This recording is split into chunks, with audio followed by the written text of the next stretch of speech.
So welcome everyone. I'm calling the June 7th City Council meeting to order, and due to the Governor's Proclamation 20-28 relating to the COVID-19 emergency and open public meetings, this meeting will be held entirely remotely. At this point, we'll take a moment to take a roll call of the council members in attendance. Please say here when I call your name. Councilmember DeMichelle. Here. Thank you. Councilmember Goodman. Here. Thank you. Councilmember Hall. Here. Thanks. Council President Hunt. Here. Thank you. Councilmember Marks. Here. Thanks. Deputy Council President Ray. Here. Thank you. And Councilmember Walsh. Here. That is all 7 of our council members in attendance. So the next item on the agenda this evening is the Pledge of Allegiance, and please feel free to join me, but I will be asking everybody to mute themselves right now as well.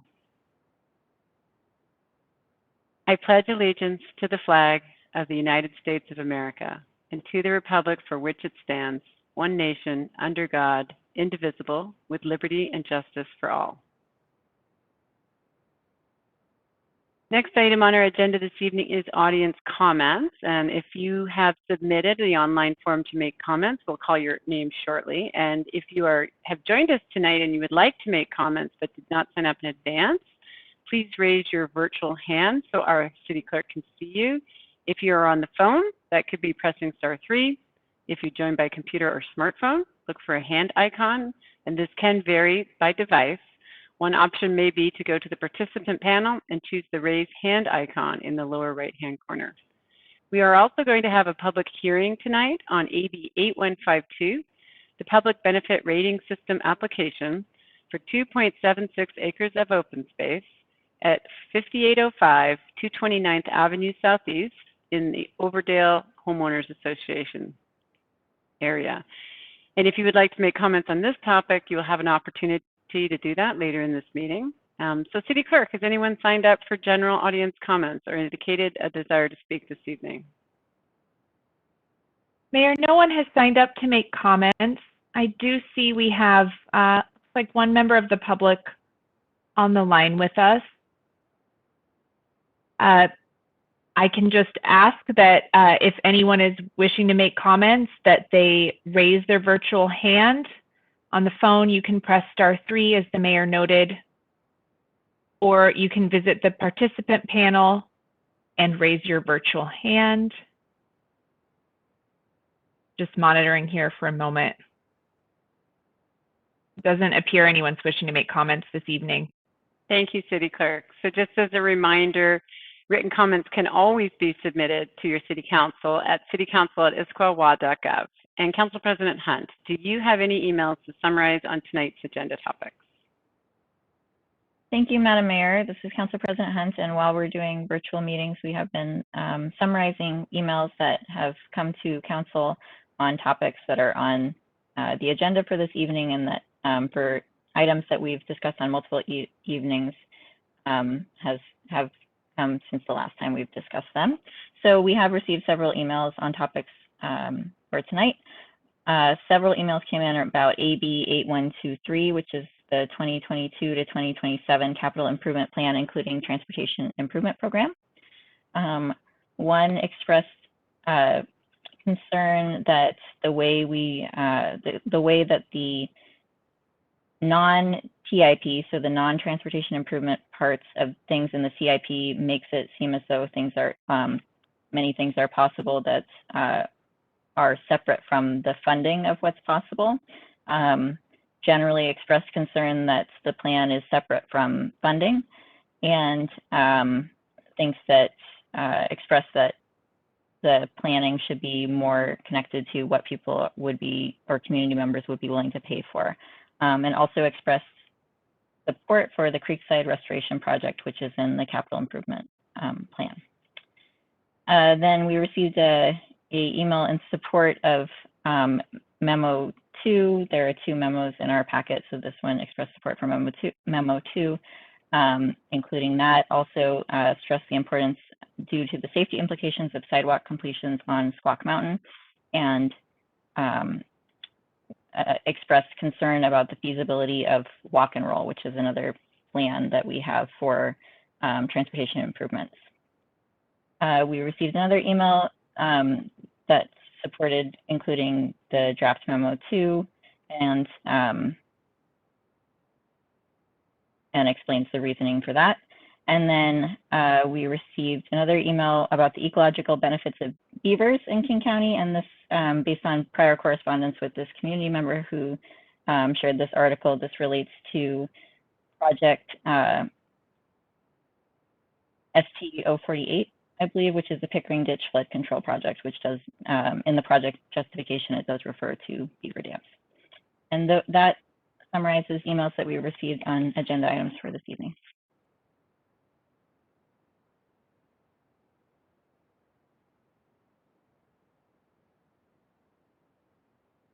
Mayor, you're muted. That pizza jar is overflowing with dollars from the mayor. That's an absolute for sure. Thank you, Council President Hunt, for that. Just a final reminder, you can write your council at any time when you have comments. You do not necessarily need to come to a council meeting. So the next item of business this evening is committee and regional reports, and I will call each council member by name, and we'll be starting with Council Member Hall this evening. What a surprise. Thank you, Mayor Pauly. This is Councilmember Hall. A couple of quick updates. First and foremost, the Affordable Housing Committee of the Growth Management Planning Council met last Wednesday, May 19th. Of particular importance, I wanted to highlight that the committee rolled out its Regional Affordable Housing Dashboard, which is a new tool for decision makers and community members alike to study the data around affordable housing in our region here in King County. So I've already shared this new tool with you all here on council, with the administration, and with a handful of community and nonprofit and business leaders within Issaquah. But I did want to just make an announcement at this meeting tonight that if there's anyone in the community who's interested in seeing the data, I would highly recommend Googling or Binging or whatever search browser you prefer, Regional Affordable Housing Dashboard King County, or you can email me and I'll send you the link and I'd be happy to chat with you about it too. We're trying to get this out as far and wide as possible. And then just a quick clarification, at our last council meeting, I had referred to this committee just as the Affordable Housing Committee. So I just want to make the distinction that this is not a city committee. It's a regional committee of a lot of different representatives from all across the region, including builders, cities, nonprofits, and the King County Council. So just a clarification there.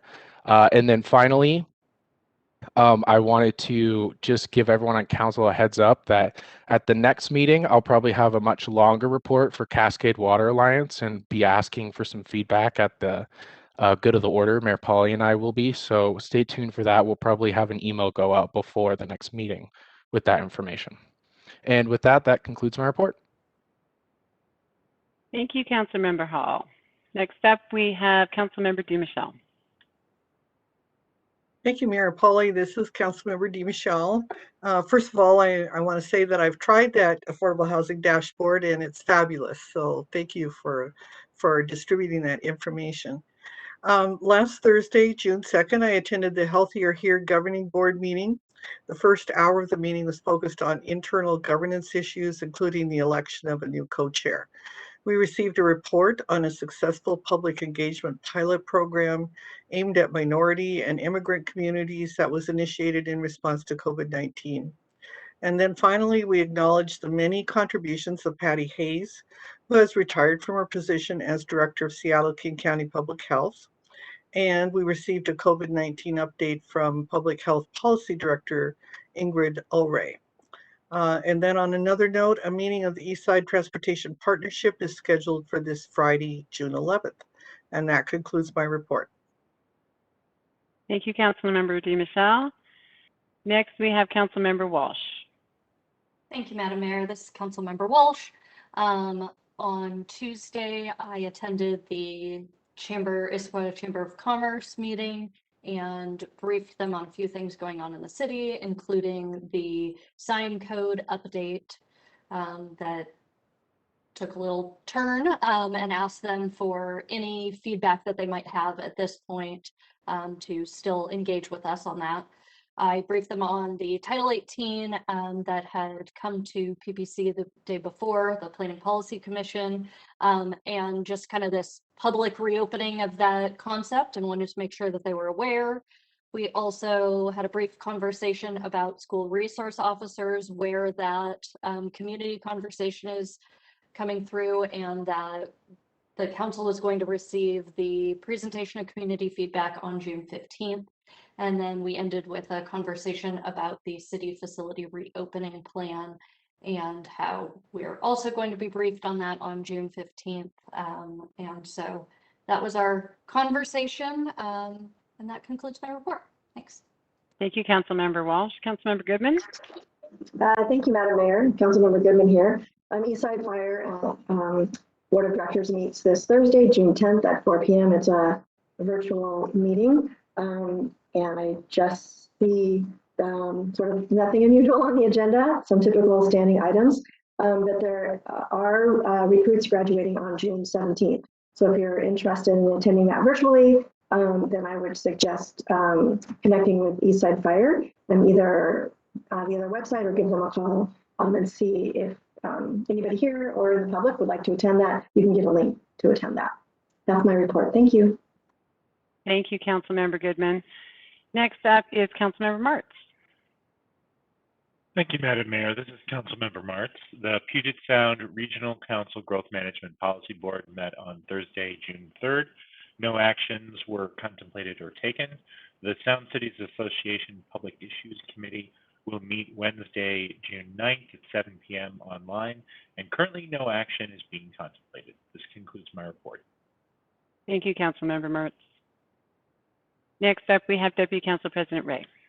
Thank you, Mayor Polly. This is Chris Ray. The King County Growth Management Planning Council, the GMPC, met on May 26th in a virtual meeting. The GMPC discussed the countywide planning policies, or CPPs, and reviewed comments on those draft CPPs that have been received from the public.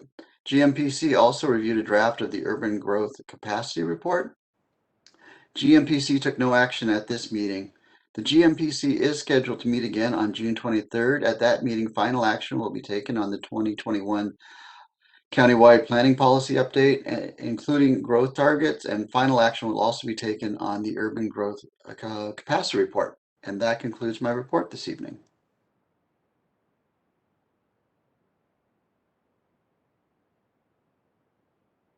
Thank you, Deputy Council President. Now we have Council President Hunt up next. Thank you, Madam Mayor. This is Council President Hunt. I have several reports today. The King Conservation District Election Reform Committee, which is a subcommittee of the King Conservation District Advisory Committee, met on May 27th. We are going to be recommending to the advisory committee that we are wanting to support the King Conservation District Board statement regarding getting the election for King Conservation District on a regular ballot. So there's a number of issues to work through for that, but the main problem that we're working on here is that the conservation districts have elections that occur at a different time from all the other elections, but they are elected positions. And so for those board members that are elected, despite sending out postcards to all of the residents this last year, still less than 1% of eligible voters participated in that election because it is a unique time. And so we're continuing to work on that issue, and we will potentially also be working with our state legislature on this during the upcoming summer months. The Title 18 Ad Hoc Committee met on May 27th. We primarily discussed the sign code, which the council had discussed on May 25th in our study session. And we discussed the feedback from that meeting and the sign code with that feedback taken into consideration. A draft of that will come back to the ad hoc committee at our next meeting. We also discussed a wireless communication facilities code update as a potential item for putting this code update on a separate track from the rest of Title 18. The ad hoc committee at this time did not support recommending to council that we put that on a separate track from the rest of Title 18, and we can address any questions about that at good of the order if there are any questions, but at this time we didn't recommend taking that action.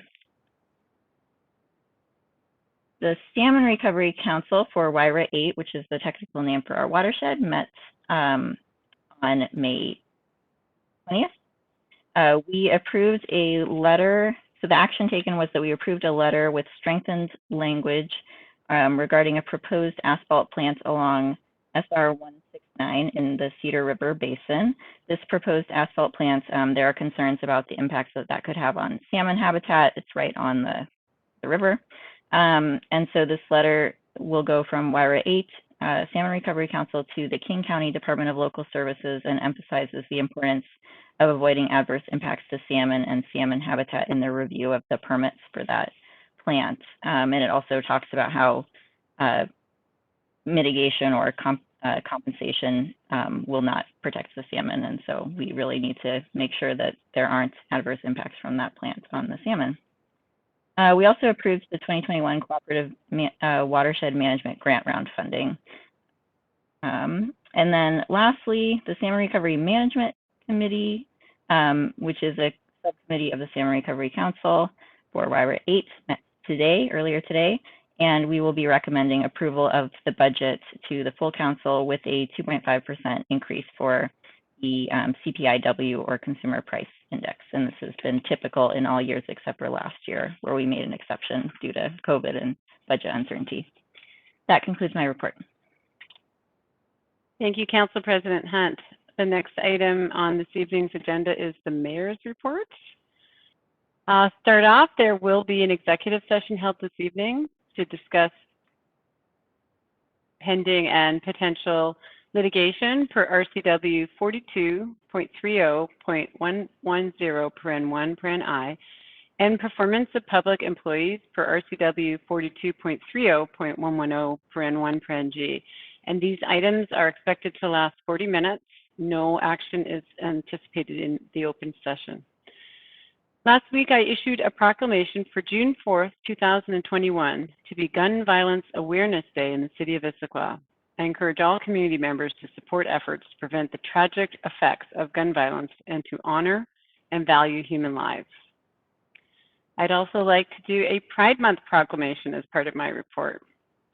Whereas the month of June was designated Pride Month to commemorate the Stonewall riots, which occurred in June of 1969, and are generally recognized as the catalyst of the LGBTQIA+ rights movement. And whereas City Council and staff committed to make Issaquah an inclusive and welcoming community for all, including the LGBTQIA+ community, and whereas all members of the Issaquah community, including those who are lesbian, gay, bisexual, transgender, queer or questioning, intersex or asexual, have the right to feel safe, not to be discriminated against, and to live without the threat of violence or harassment. And whereas supporting Issaquah's LGBTQIA+ community also aligns with the city's strategic plan, guiding principles of both people and equity. And whereas the LGBTQIA+ community has made great strides, however, work remains in order to achieve full equality, inclusion, and acceptance. Whereas Issaquah is strengthened by and thrives upon the rich diversity of ethnic, cultural, racial, gender, and sexual identities of all its residents, all of which contribute to the vibrant character of our city. The month of June will be LGBTQIA+ Pride Month in the city of Issaquah, and I encourage all residents to eliminate prejudice everywhere it exists, respect the rights of all people, recognize the contributions and achievements of the LGBTQIA+ community, and to celebrate the great diversity of our city. I'm also going to be making a Juneteenth proclamation this evening. Whereas Juneteenth recognizes and commemorates the day of June 19th, 1865, when enslaved African Americans in Texas were informed by Major General Gordon Granger that they were free, ending 246 years of chattel slavery. And whereas on June 19th, 1866, 1 year after Major Granger's announcement, the freed African American men and women in the states of Texas held the first Juneteenth, or African American Independence Day celebration. And Juneteenth celebrations would later spread to all corners of the country. And whereas we acknowledge the evils of slavery and its aftermath, and whereas we acknowledge African American contributions and achievements within this community, both past and present, and whereas during this Juneteenth event, we celebrate our African American community members, and whereas we commit to working together towards equity for all in expanding economic, educational, and career opportunities for everyone in our community. June 19th will be the Juneteenth Day in the city of Issaquah, and I encourage all residents to eliminate prejudice everywhere and join me in this celebration. I also wanted to give the council and the community an update on the Issaquah Community Vaccine Partnership.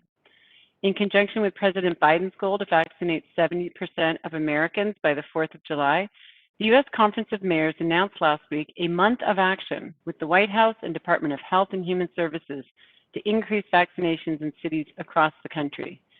Mayors across the country are participating in a mayor's challenge to increase vaccination rates and ensure equitable access to the vaccine by mobilizing their communities to do their part and get involved. I have signed on to that challenge and commit to continuing outreach and education on vaccine safety and why it's important for Issaquah residents to do our part to help stop the pandemic. Meanwhile, the Snoqualmie Tribe Vaccine Partnership continues to administer second dose vaccines at Lake Sammamish State Park.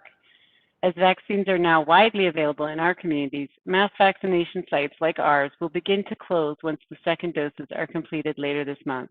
I am so grateful for our team and volunteers for this massive undertaking to vaccinate 15,000 of our community members. I have a short strategic plan update as well.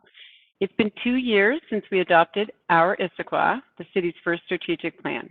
And as we mark this anniversary, we're looking back to celebrate what has been accomplished and sharing our plans moving forward. While we continue to pursue the goals that our community prioritized 2 years ago, unforeseen challenges have also emerged, including the pandemic. We have made meaningful strides toward our desired outcomes, but we know that important work remains to be done.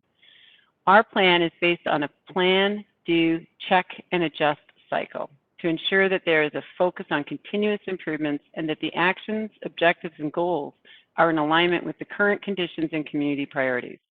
Starting this week, we will be sharing our accomplishments from the past 2 years with the community via videos, social media, and a postcard, and asking for their feedback as we look ahead to 2022 and beyond. The City Council will also review the results of our recent community survey during its June 15th meeting and then hold a strategy and budget planning workshop on July 13th. And you can learn more at issaquah.gov/ourissaquah about our strategic plan and our process. That concludes the Mayor's report, and we're going to move into the next item on our agenda this evening, which is informational updates. The first one we have tonight is ID 0880, and it's the end of 2021 legislative session report. And I'd like to invite Brianna Murray, she's the Vice President, and Shelley Helder, Senior Consultant of Gordon Thomas Honeywell Governmental Affairs, to present this item. Welcome, ladies. Good evening. Thank you, Mayor and Council. I'm Brianna Murray with Gordon Thomas Honeywell Government Affairs. Shelley Helder will be joining hopefully before I conclude tonight's presentation. She's just a little bit delayed.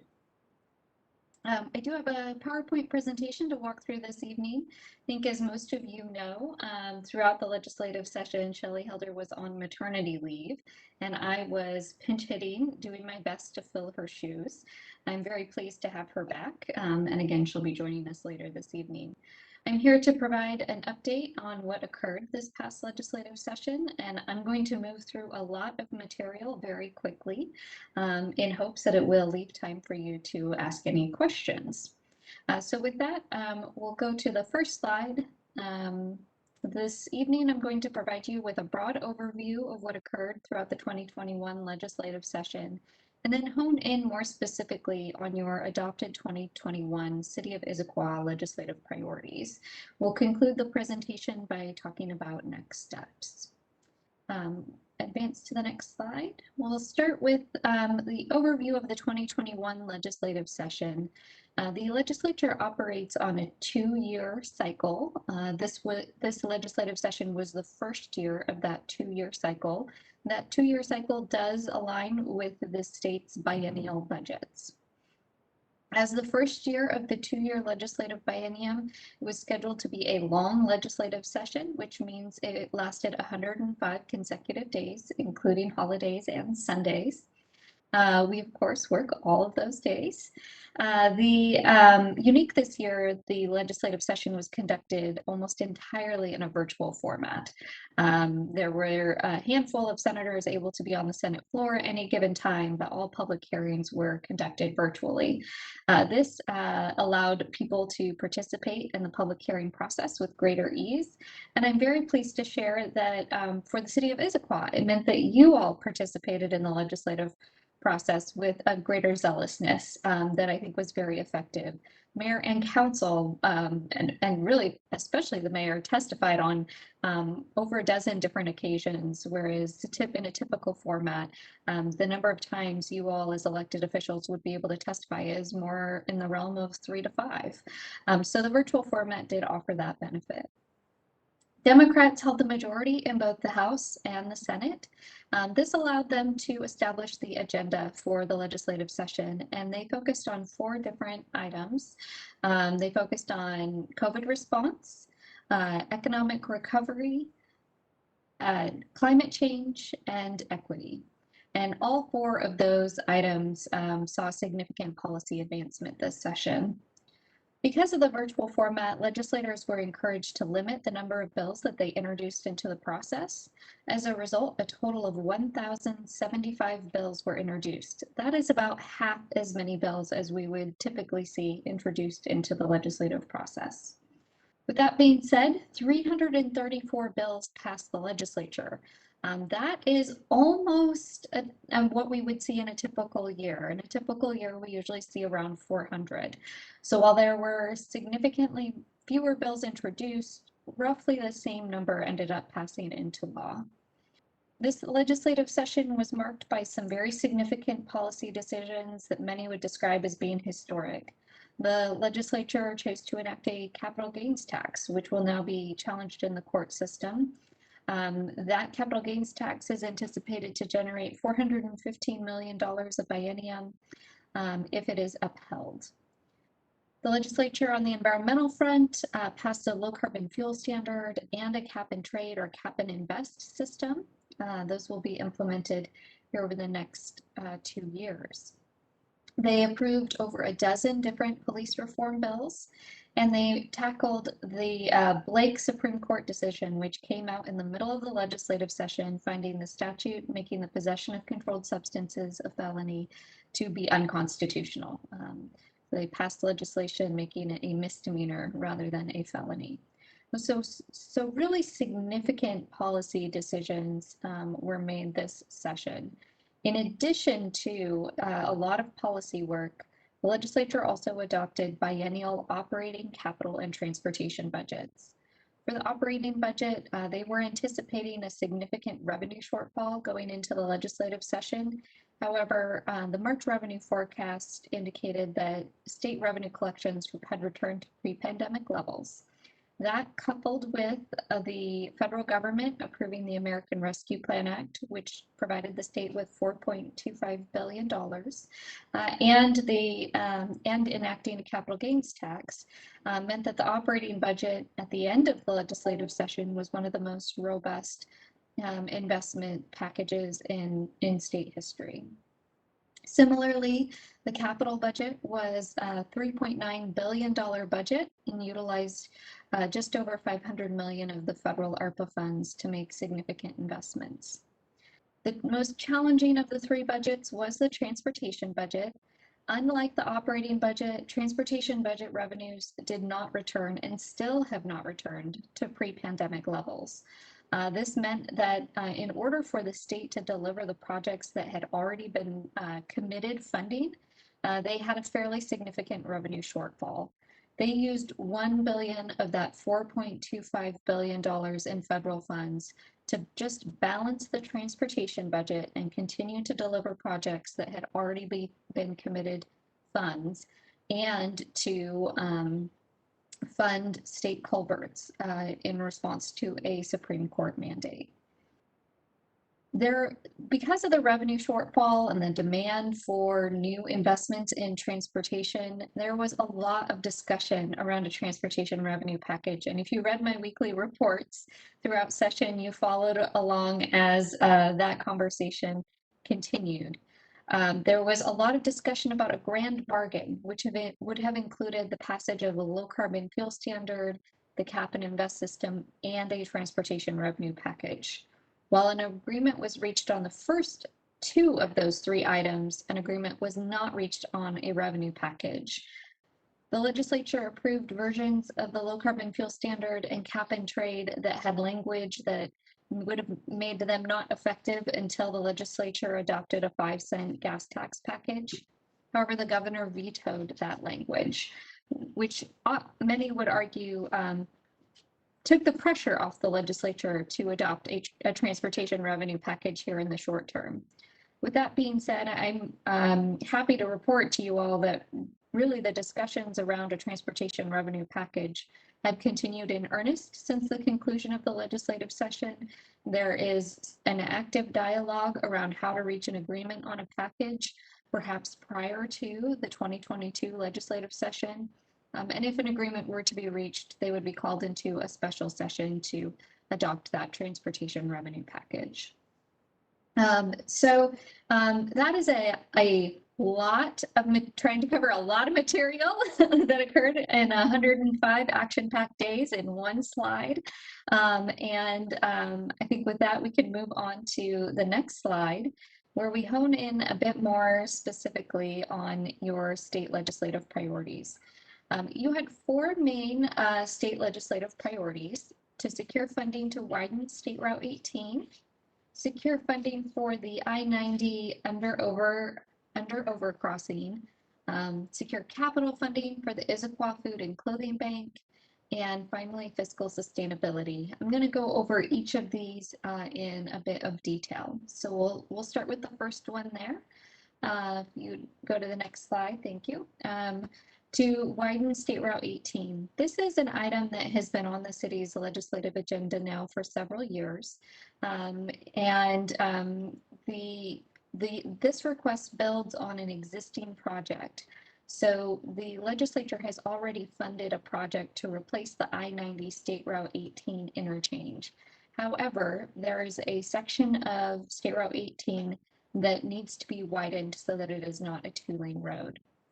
Our previous efforts to secure that funding for this portion of the project led to securing $26 million, which is adequate funding to get the project to be construction ready or shovel ready.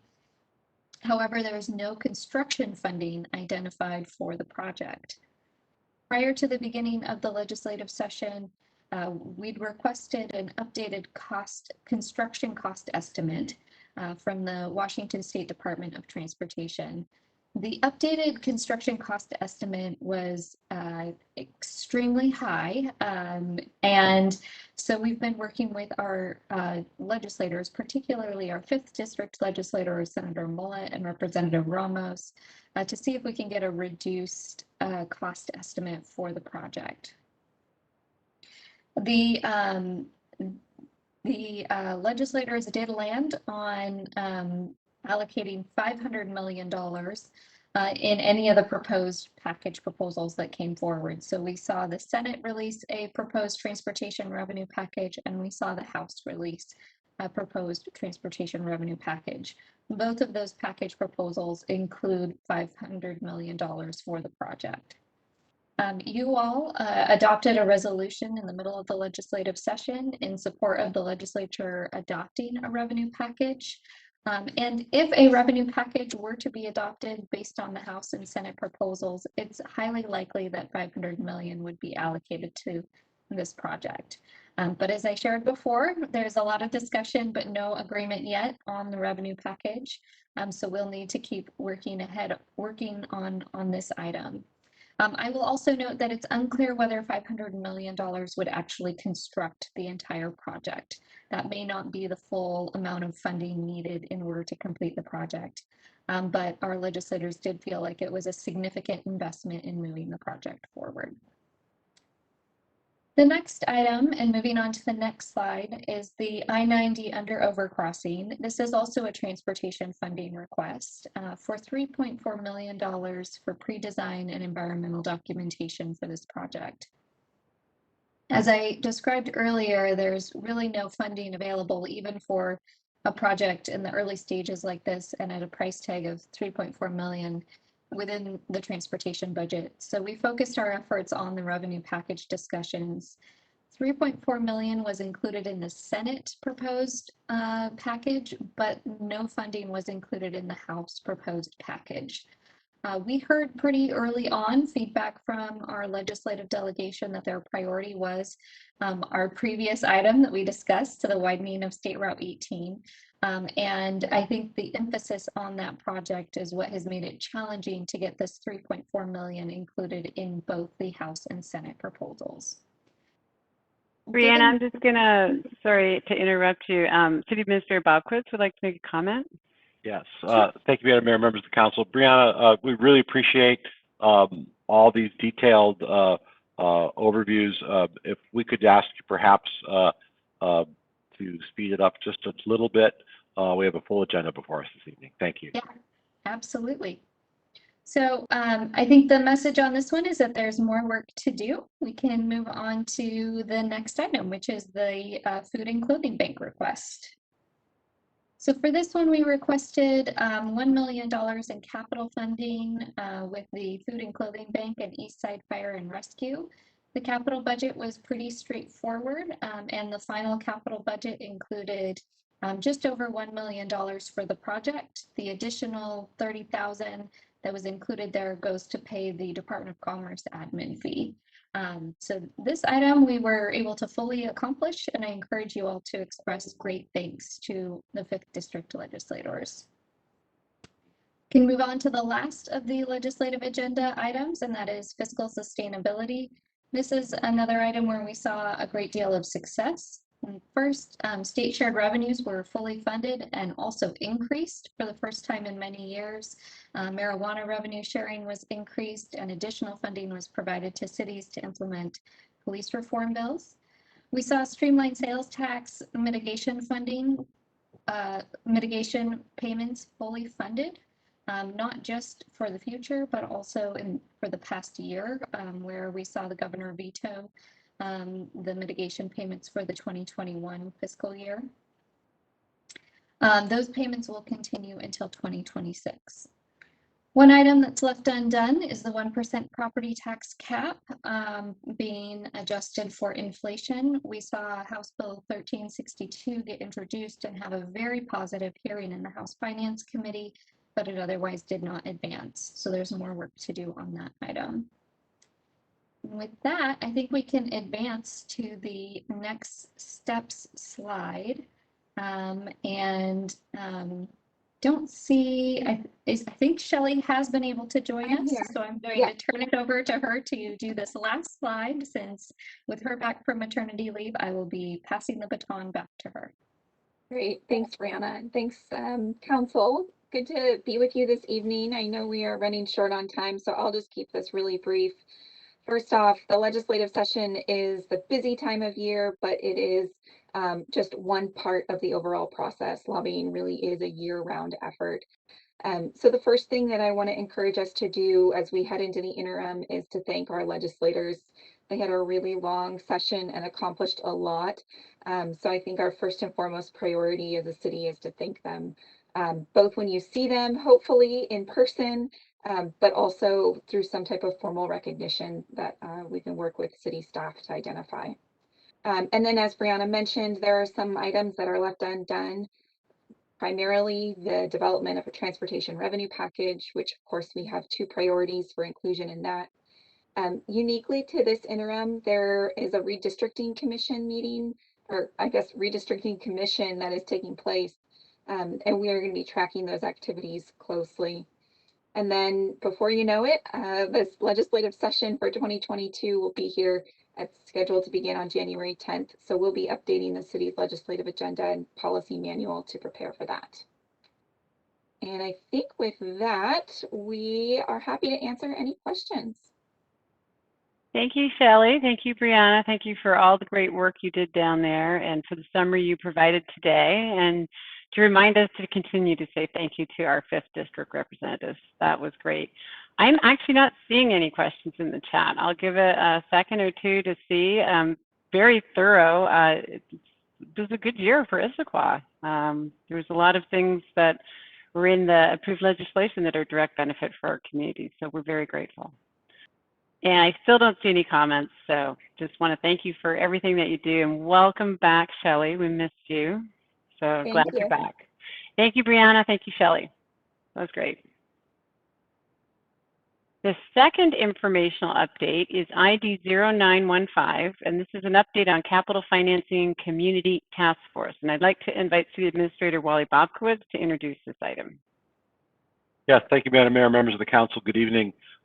You have in your packet some information about a task force that Mayor Pauley is moving forward with, dealing with capital financing. This was something that was discussed a few weeks ago at council, but just to present what the makeup of that group will be. The mayor is asking 2 council members to serve on that, and she will work with Council President Hunt on designating those 2 council members. And then the mayor is asking various boards and commissions for a single representative from their group to serve as a part of this group. And that would include a representative from the Transportation Advisory Board, the Parks Board, the Environment Board, the Economic Vitality Commission, the Human Services Commission, and the Youth Advisory Board. In addition, we will go forward with a community call for at-large members, and there are 3 positions there. The mayor is asking this task force to meet and look at options for financing and to provide a report back to her and the City Council in January. So we'll begin the process of that solicitation of members over the next several days, couple of weeks, and our hope would be by the end of the summer have everyone in place so that we can begin meeting at the end of August, the first part of September. Happy to answer any questions. Thank you, City Administrator Bobkowitz.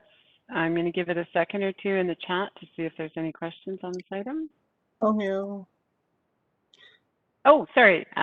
Let's start with Councilmember DiMichele, and then we'll go to Council President Hunt. Yes, I sent that to the host and not to all panelists. Sorry about that. On the at-large positions, are we going to, are we hoping that we can use those positions as well to balance racial and minority representation on this task force? Absolutely. And are those going to be solicited then? And you said it's just a general outreach that we're asking people to step forward? That's correct. Okay. Thank you, Councilmember DiMichele. Council President Hunt. Thank you. This is Council President Hunt.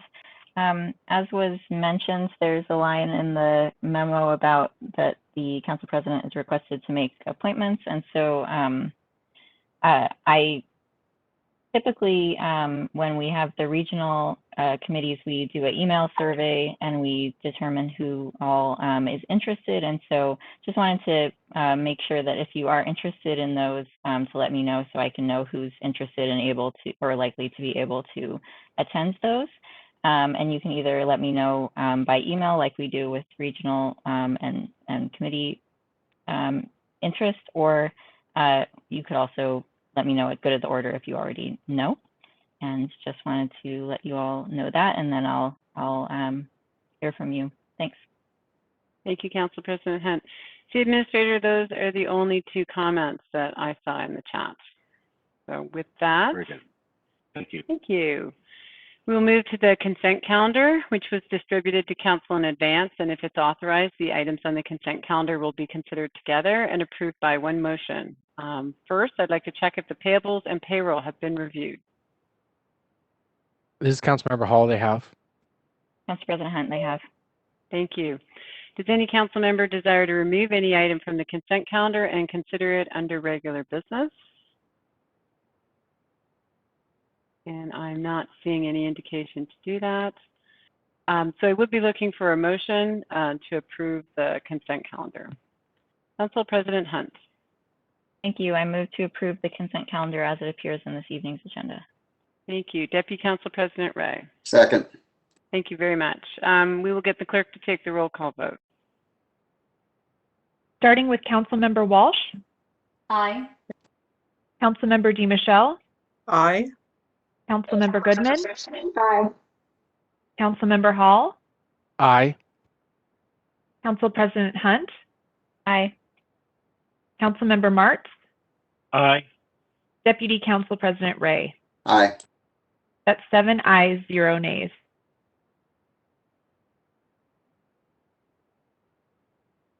Mayor, you're muted. Oh my goodness. Okay, thank you. That passes unanimously. And the next item of business on our agenda this evening is public hearing. This is a public benefit rating system application for 2.76 acres of open space at 5805 229th Avenue Southeast. This is in the Overdale neighborhood. Request is from the Overdale HOA.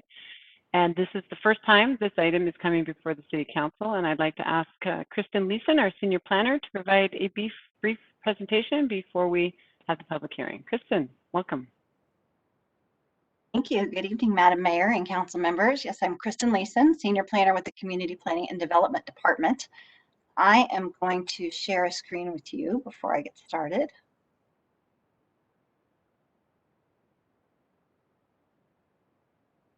Okay. So tonight I will present and council will deliberate on a request by the Overdale Homeowners Association to reassess tax incentives on this 4-acre property through King County's public benefit rating system. Washington State's Open Space Taxation Act gives authority to counties to provide tax incentives to property owners who voluntarily preserve open space, farmland, and forest land on their property. The public benefit rating system, the public benefit rating system, or PBRS, is one of 4 taxation programs offered by King County. I apologize.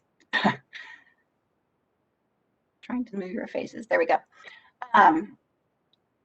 Once enrolled in this program, a property is assessed at its current market value rather than its highest and best value. So, say for example, a property is zoned multifamily and it is not included in this program, then it is, but it may be used as open space. It is still taxed as a multifamily property. However, if included in this program, it's zoned multifamily, but it's used as open space, it is then taxed as open space. So the tax reductions are based on a point system.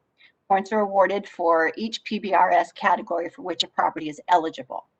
These could include protection of buffers, streams, wetlands, maybe historic landmarks, which the city has done in the past.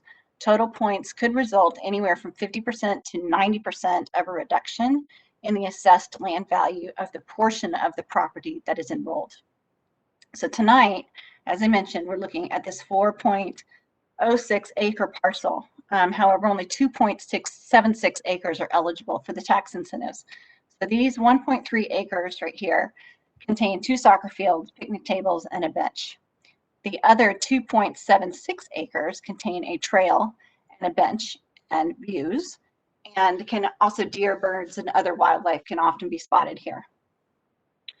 So in 2015, Overdale Park applied for and was awarded PBRS status. It received 30 points for 5 different categories, resulting in an 80% tax reduction and a tax assessment of 20% of its current use value. The property was also approved to receive the resource restoration category, which would have meant an additional 5 points. This category was dependent on submittal of a restoration plan by the Homeowners Association and approval of the plan by King County by December of 2015. The additional 5 points would have resulted in 35 total points and a tax assessment of 10% of its current use market value. However, a restoration plan was never submitted, so the additional tax incentive was not applied, and the property is still assessed at 20% rather than 10% of its current value. In 2017, the property was rezoned from single-family suburban to conservancy recreation. The purpose of the conservancy recreation zoning district is to protect environmentally critical areas such as hillsides and wildlife from impacts associated with more dense development. Now, recreational opportunities can be included here as long as the critical areas are protected. So in December 2020, the HOA resubmitted or reapplied for the resource restoration category. And then this past June, representatives from King County, the HOA, and the city went out and visited the site and determined that indeed these 2.7 acres need improvements to protect the health and diversity of this forest. This includes the removal of invasive species and restoration with native plants and shrubs. Again, like last time, the application of the additional 5 points is dependent on submittal of a restoration plan by December 31st, 2021. So talking numbers, the total tax applied to this property in 2021 based on the eligible 80% reduction that it currently has was reported at $621.48.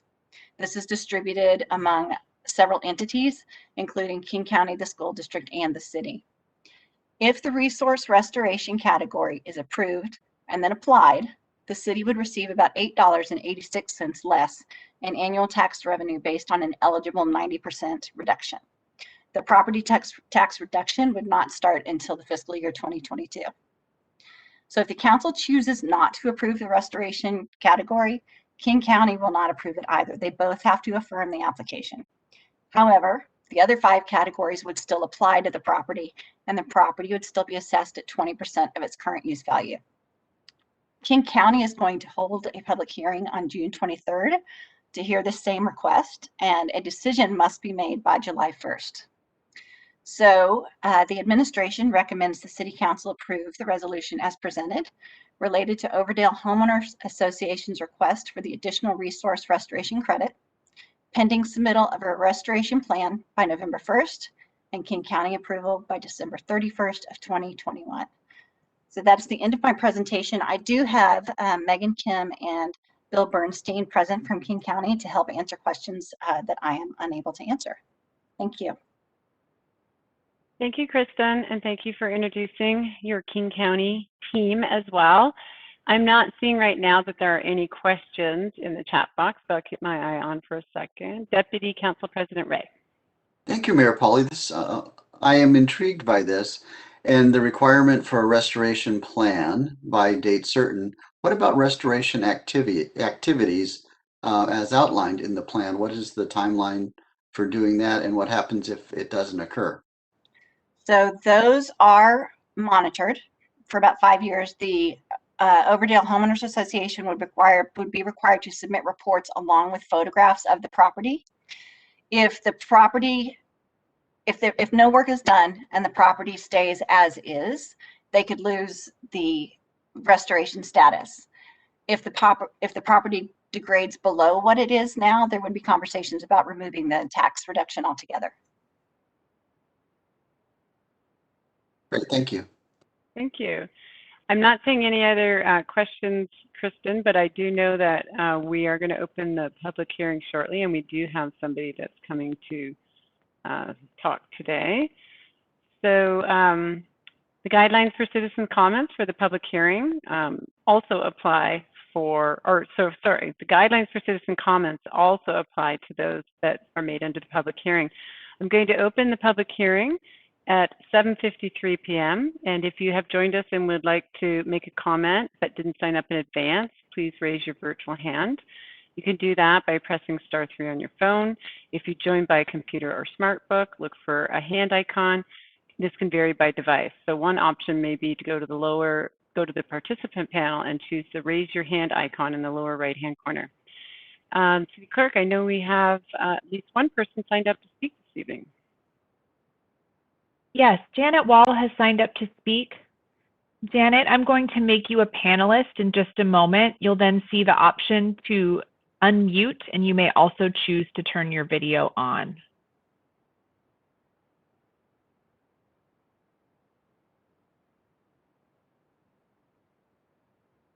Janet, are you there? Yes. Great, you have the floor. Yes, I'm Janet Wall, and I live at 22740 Southeast 56th Street.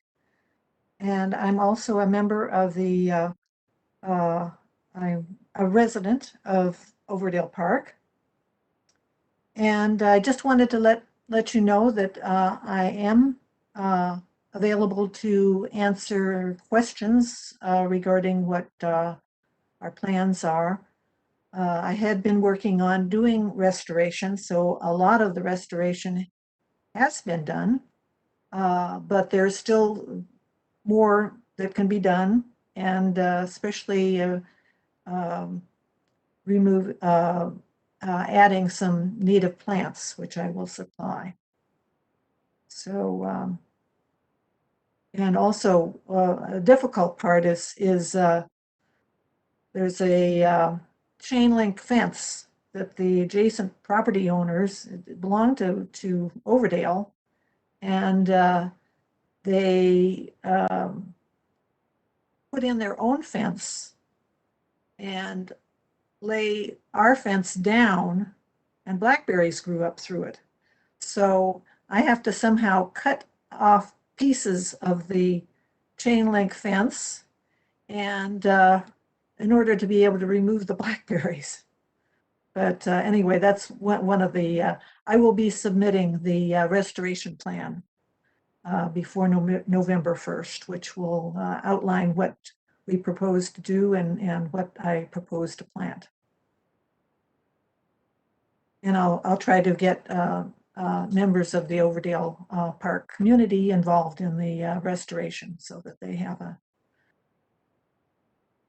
stake in the process. Janet, thank you very much. Did you have anything else to add? No, that's it. Well, thank you for all your work. You're a familiar face to council, and we all know your passion about this topic and what you've done on your own property as well as supporting this project. So thank you for coming and speaking tonight.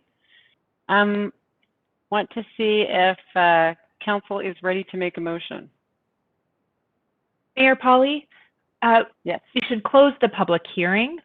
And I can confirm with you that no one else has indicated a desire to make comments tonight. Thank you, City Clerk. So we are closing the public hearing at 7:56 p.m. and would entertain a motion. I wonder, City Clerk, if you're able to plop that into the chat.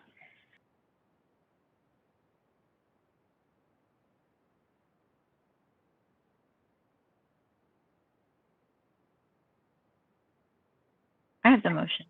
There we go. Council President. Okay, I move to approve resolution number 2021-08, approving the public benefit rating system reclassification of the Overdale Homeowners Association property parcel number 22240690057 to include the status of resource restoration, subject to the conditions enumerated in the King County Revised Staff Report dated May 24th, 2021, and authorizing filing of the approval with the King County Council for the county-held public hearing. Deputy Council President Ray? Second.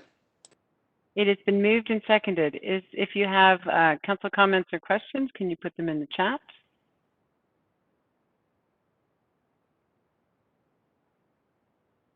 At this point in time, I'm not seeing any in the chat. So if there is no discussion, City Clerk, can you do the roll call vote?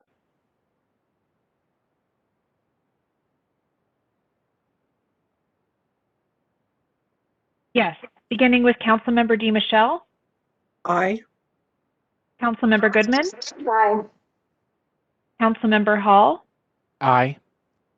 Council President Hunt. Aye. Councilmember Martz. Aye. Deputy Council President Ray. Aye. Councilmember Walsh. Aye. That's 7 ayes, 0 nays. Great, thank you. That passes unanimously. Kristen and team and Janet, thank you all for coming tonight for that item. The next item on our agenda this evening is regular business, AB 8123. It is the 2022 to 2027 Capital Improvement Plan, or CIP, and it includes the Transportation Improvement Plan. A public hearing, the ask of the council this evening is to approve the resolution. So a public hearing was held on this item at the May 17th council meeting. And at that meeting, the council moved to postpone the CIP adoption to tonight's meeting and directed the administration to prepare a letter on behalf of the city council to accompany the CIP. There are 2 letters provided in tonight's agenda materials. The first was prepared by the city administration based on city council feedback through the various CIP discussions this year.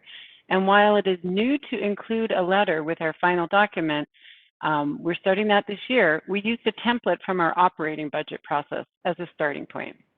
And the second letter is the final version, and it includes edits from the council president. So the council has several options. You may review and discuss the memo, or you can move just to have the memo signed and included with the CIP, and you may suggest edits if necessary. The intent with this new addition to our process is that the memo reflects the discussion of the body and provides some context on what has changed between the draft CIP and the final CIP. So there will be no staff presentation this evening, and the action before you is for the City Council to approve the 2022 through 2027 Capital Improvement Plan. And just to start, before we look at council comment, is there any questions or comments that anyone would like to make? I'll keep my eye on the chat. Otherwise, I'll be looking for a motion.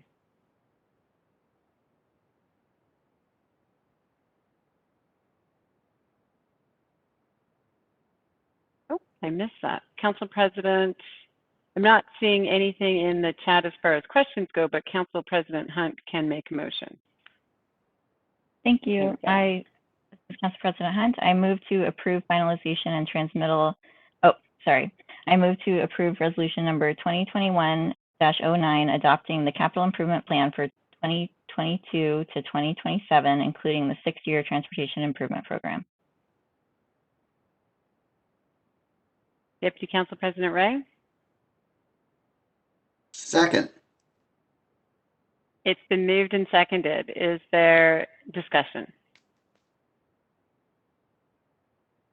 I'll just check the chat to see. Does not look like it. City Clerk, could you do the roll call vote? Oops. There's a motion on the table. Oh,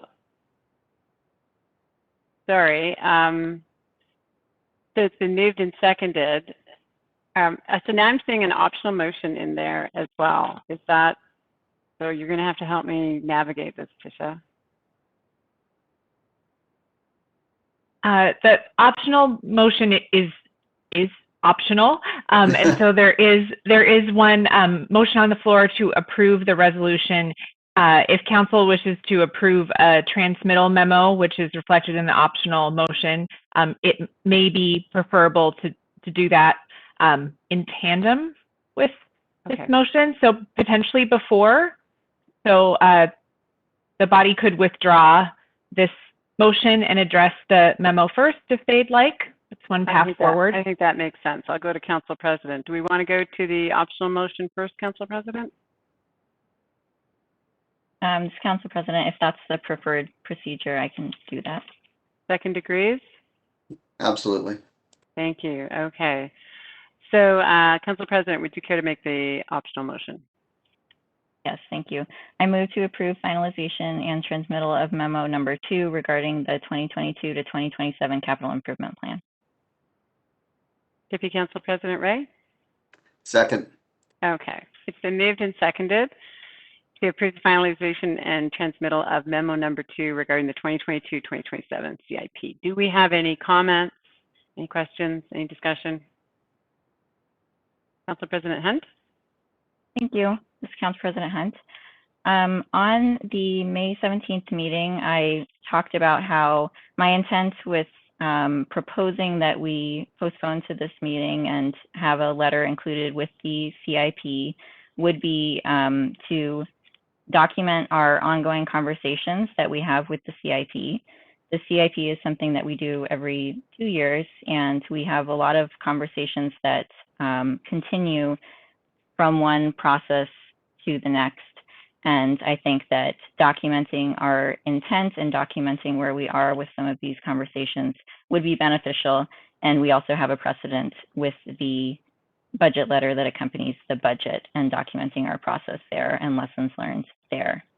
One thing that occurred to me is that in this case, because the consideration of whether to include a letter occurred at the very end of our process, we didn't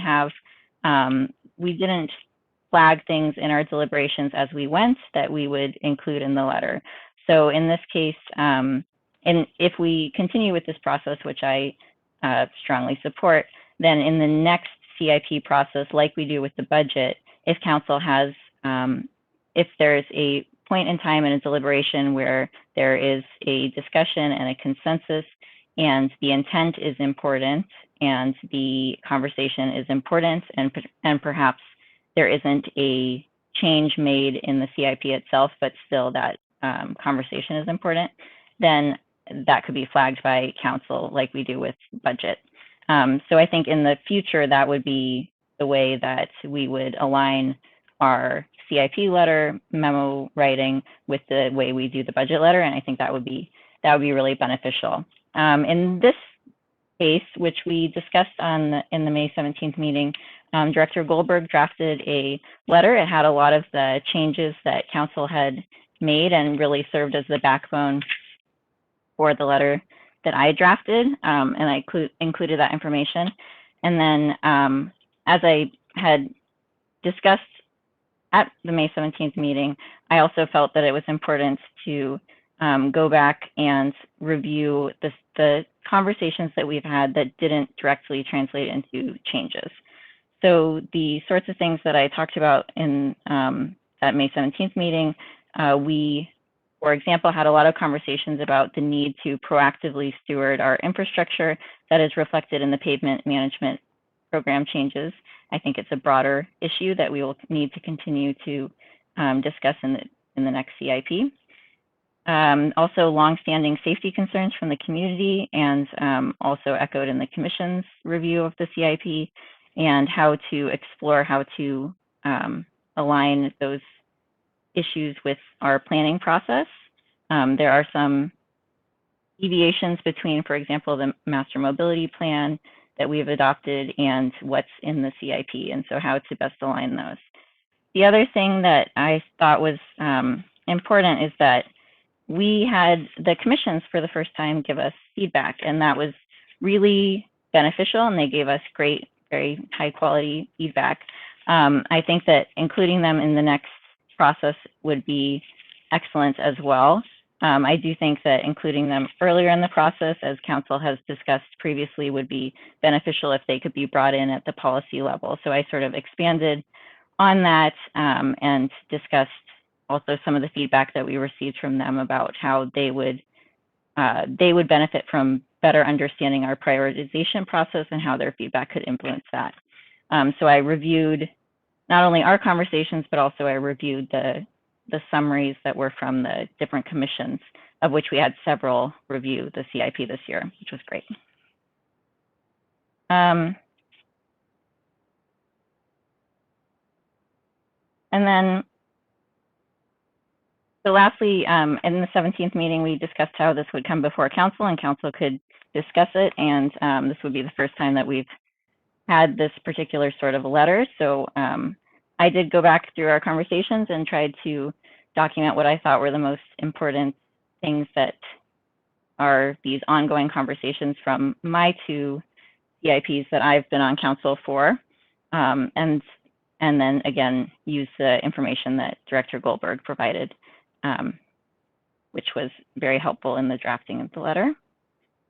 And so I believe that including the letter will provide context for the next council, and that people taking up the CIP 2 years from now, which won't be this exact group, but which will be a future council, that we will benefit from starting in a place where we can review that letter and then take up those conversations again. So I think that would be beneficial to the community. Thank you, Council President Hunt. Any questions or comments? Keep my eye on the chat. Councilmember Goodman has a question. Thank you, Madam Mayor. So the memo 1 that Director Goldberg drafted and the memo 2, there are a fair number of differences. And so I wanted to know if the administration had any, I don't know that concerns is the right word, but I want to know if the administration, whether that would be Administrator Bobkowitz or Director Goldberg, has any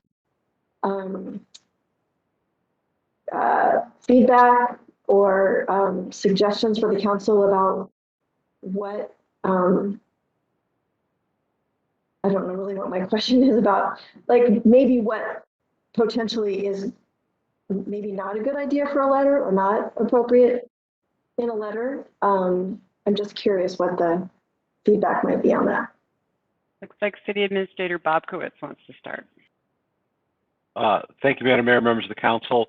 I'm still new here. I don't know that anything is necessarily inappropriate.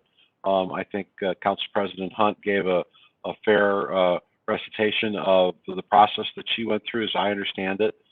So I think if the council is comfortable with what the Council President Hunt has prepared, that's appropriate. I think Mayor Pauly's point with this is that it is a little bit of a departure from how the letter has been prepared in the past. And so I think her concern was just to make sure that that was noted to the council this evening. Thank you, City Administrator Bobkowitz. Thank you. That's pretty echoey. Councilmember Goodman, did that answer your question? I can also give Director Goldberg an opportunity as well to weigh in. If Director Goldberg has any additional comments, I'd be happy to hear those. Thanks. Okay. Director Goldberg, did you want to add anything? No, I don't have anything to add. I probably made you run from one room to another. Sorry about that. Okay, thank you. I'm not seeing, I'm going to get Councilmember Goodman to mute her microphone because I think that might be the source of the reverb. There we go. Councilmember Walsh has comment. Thank you. This is Councilmember Walsh. I appreciate this. I think the addition of a letter from the council's perspective to bridge the gap between what will be this council and a future council to keep things top of mind is a great idea. I'm so glad we're doing it. I love that we are nimble and adjust as needed.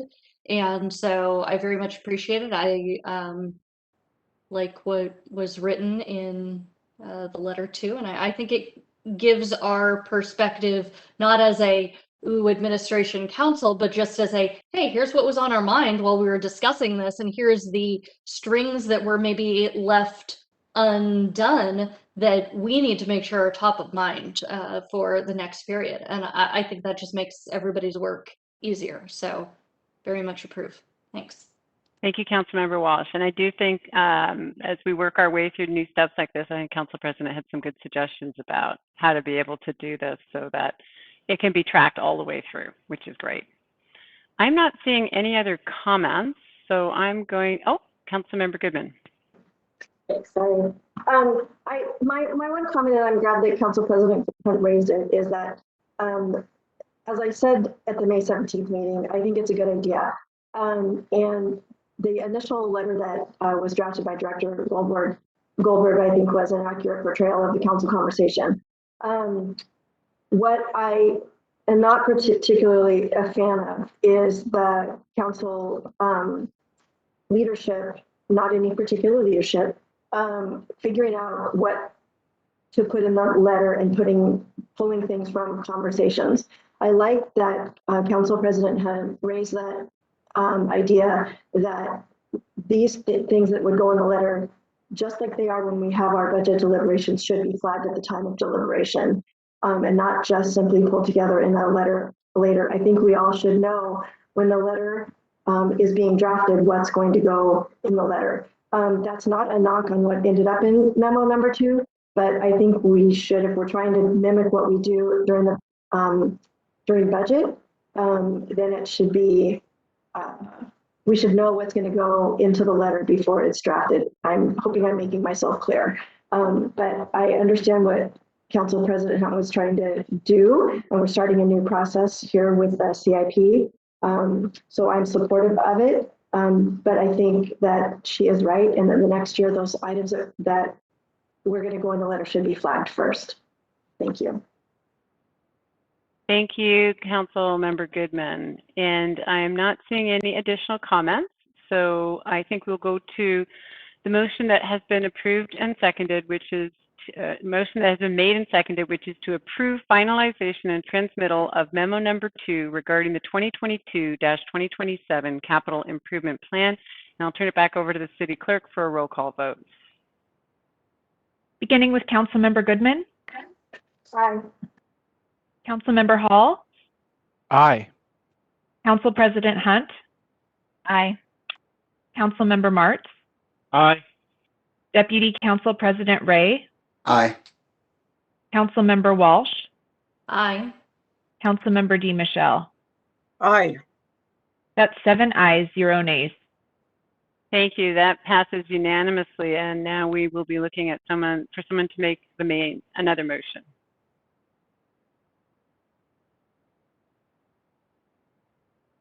Council President, if you have that scrolled back up, go ahead.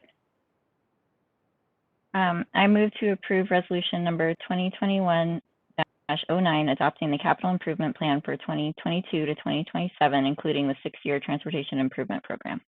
And Deputy Council President Ray? Second. Thank you. It's been moved and seconded, and is there any discussion on that motion? I'll give it a second or two to keep my eye on the chat. Does not look like it. Okay, City Clerk, if you could do the roll call vote. Oh, sorry, I have a comment from Councilmember Goodman. Yeah, thank you. I have a couple comments. One, I want to thank the administration for all the work you did to pull together comments from other boards and commissions. I really appreciate that a lot. The other thing that I wanted to point out is through the process, and this is my own perception, through the process, it felt to me as if the CIP was either understood or portrayed as, or I don't know what the right word to use, as somehow different than before. And that is not my experience. The experience always is that we have more projects than we have money for. We do the best that we can. We use opportunities during the year to find money. And so to the extent that my words, to the extent that there is some understanding that this is different or something unusual about this CIP process, other than gathering more input from boards and commissions than we ever have before, that's not my understanding. We have other difficulties facing us, but I do think that it was actually a very good CIP process this year. So I will be supportive. Thanks. Thank you. And we have Councilmember Martz with a comment. Thank you, Madam Mayor. One thing about where we're at as a body currently, one of the things about having been on council for a while is back when we had committee structure, I wound up serving and chairing all the different committees at different times. I think capital improvement plans received a more thorough, well, it depends on what your definition of thorough is, I guess. Any given issue, 3 of 7 council members wound up delving deeper into any given facet of the capital improvement plan. The other 4 didn't on particular facets. And so you wound up hearing more about the things that the committees that you were on. But I do think the community would be served by getting more detail. I found there were a number of things this year that I wanted more details on. You know, wayfinding, as an example, is something that if we had committees, I think we would have delved further into to understand better. And so, you know, this is, you know, I'm happy with this capital improvement plan. I think the process was a very good faith effort, and I applaud the broader engagement with some of the commissions and boards that we saw here. And this is a good product, and I will be proud to support it. But I think we should consider the next time this comes around, I think we should reopen the committee structure. I think that it serves us better to get in the kind of nitty-gritty detail that committees allow. I also think that committee structures, if well put together, would also allow a certain kind of transparency that we don't have right now. When I chaired services and safety, if somebody wanted to come in and ask a question, we ran questions through the committee members, but if somebody in the public had a question and they asked us the question, sometimes I said, that's a great question. Let's ask Director so-and-so the answer to that question. And that's something that doesn't really lend itself to a full regular council meeting, 3-4+ hour meeting. So I don't intend to hope I didn't ramble, but all this to say, I do believe we should consider returning to a committee structure, and I think that things like capital improvement plans would be well served to have that granular level of detail by a subset of council members each and every time we do it. Thank you. Thank you, Councilmember Martz. I'm actually going to get Director Goldberg to come on and expand a little bit about what I'm going to say next. I asked that question of the director to see what past practice has been, and while projects were discussed in different committees, the CIP document didn't move through those committees. And so, yes, you are right that the projects could be discussed and questions could be asked, but the CIP was not chopped up and sent through to different city committees. So I'll let her weigh in on that. Having said that, I do believe that you could absolutely establish 3 council members to do the deep dive into the CIP. I'm not sure if it's possible to do it. So this is just mechanics. But anyway, I'll just let Director Goldberg provide some more detail. So hello, good evening. This is Beth Goldberg. I've only been through one CIP process here at the city of Issaquah, so I'm not sure I am the best historical keeper, but my understanding is that the CIP did typically go to the full council. 2 years ago, we took a subset of the CIP, the transportation subset, and that went to the ad hoc finance committee. But I am not familiar with that process being used in other years. I believe in previous years the whole CIP went to the full council, but there are others who have been involved with the city much longer than I am that may have other perspectives. And I thank you, and I think Councilmember Mart's takeaway is that there's discussion to be had amongst the council again about committees. So whether or not it's a capital planning issue or item or not, that there sounds like there's some retreat or workshop material in here for sure. Councilmember Hall has a comment. Hi, this is Councilmember Hall. Just a quick one. I'm still a new council member. This having been my first CIP round, I'm reasonably sure this is the best CIP process I've ever been a part of. But all joking aside, tip my hat to the mayor, to the city council for great conversations, to the city administration for keeping it very orderly and easy for us to digest. I want to particularly thank Director York and a few of his staff for kind of diving deeper with me on all the water, sewer, and stormwater utility projects in particular, just because I took an interest to those over the CIP, so I want to thank him. I think it's a good mix of projects, and the magical thing I've come to learn about this is that 2 years from now, we get to review it again. And some things might have changed. Costs might have changed, community interests might have changed. So another thing for us to keep in mind moving forward. And just thank you all very much. Thank you, Councilmember Hall, and I think you wrapped us up. I'm going to reread the motion that is on the table, and it has been moved and seconded to approve resolution number 2021-09, adopting the capital improvement plan for 2022 through 2027, including the 6-year transportation improvement program. And City Clerk, let's do a roll call vote. Starting with Councilmember Hall. Aye. Council President Hunt. Aye. Councilmember Martz. Aye. Deputy Council President Ray. Aye. Councilmember Walsh. Aye. Councilmember DiMichele. Aye. Councilmember Goodman. Aye. That's 7 ayes, 0 nays. Thank you, Tisha. That passes unanimously, 7-0. And the next item of business is good of the order. And does anyone have anything for good of the order? Keep my eye on the chat.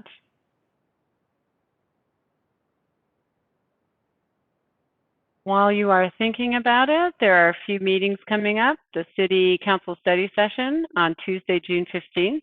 Potential agenda items include the community survey results, school resource officers, police operations, and 2021 legislative impacts. There is a City Council regular meeting on June 21st. The potential agenda items include the American Rescue Plan Act funding allocation and nonprofit relief grant funding, and the water system improvement updates. And it looks like Council President Hunt does have a quick comment for good of the order.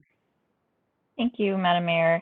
Just a quick reminder to Council that if you are interested in serving as one of the 2 members on the Finance Task Force, to let me know one way or another, however is convenient for you. Thanks. Thank you. Councilmember Hall. Thank you, Mayor Pauly. This is Councilmember Hall. I just wanted to bring up, Council President Hunt had brought up during her report for the ad hoc Title 18 committee that you were presented with an option to have something split off. And I think I missed part of that. I was wondering if you could repeat that part of your report. Thank you for the question. This is Council President Hunt. Yes, so we had a discussion about whether or not to split off from the rest of the Title 18 process wireless communication facilities code update. This is something that Council did have an update to this part of the code about 2 years ago. So one of the things we discussed in that was that we had had that conversation 2 years ago, and we also discussed the criteria for pulling something out of Title 18, and at this time didn't feel that this needed to be pulled out and put on a separate track. So we got a lot of good information about the code update and what it would be, and we ultimately decided that we weren't recommending that it go on a separate track. And I'll say too, if any of my fellow ad hoc committee members wants to chime in, I think for me the thing was that we want to make sure that we are selective about what we put on a separate track. You know, this has been, Title 18 is a long, complicated process, and we have a timeline that we are trying to adhere to, and it's a very important process for the community. And so we went through the checklist and didn't feel that this was, that the urgency of this made it such that it couldn't be done in the rest of the Title 18 process at this point.